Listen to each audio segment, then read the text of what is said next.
I had a lady walk up to me this weekend and she was like, Kevin. I was like, yes, ma'am. She was like, you see that young lady sitting over there? I said, yes, ma'am, I do.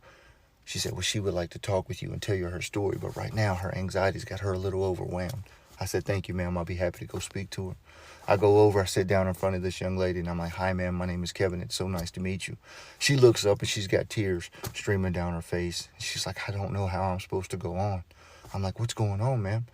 She said earlier this year, my husband unalived himself and left me and our young daughter behind. And she's like, I'm struggling. She's like, I'm on 7 different type of medications. She's like, I can barely get out of bed. She's like, I don't know how to help my daughter. She said, but Kevin, I didn't ignore any of the signs. I didn't see any of the signs. I thought that we were good.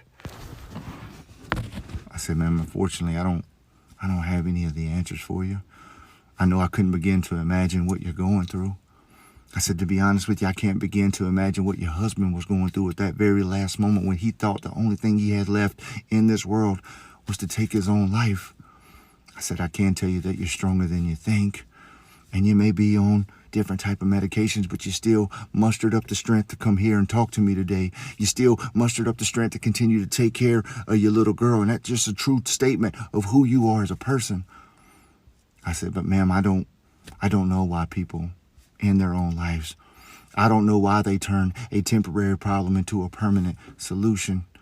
You see, I've lost my grandfather to suicide. I've lost my uncle to suicide. I've had several family members attempt suicide, and I'll never to this day understand at that very moment why they didn't think that they meant the world to somebody, or why they didn't think that this world was better because of them, or why they thought that them unaliving themselves was going to fix everything.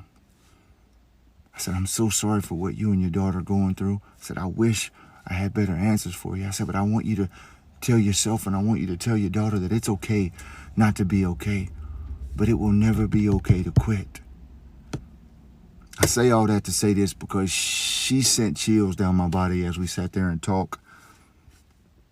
If you're struggling with something right now, I want you to know that it's okay not to be okay.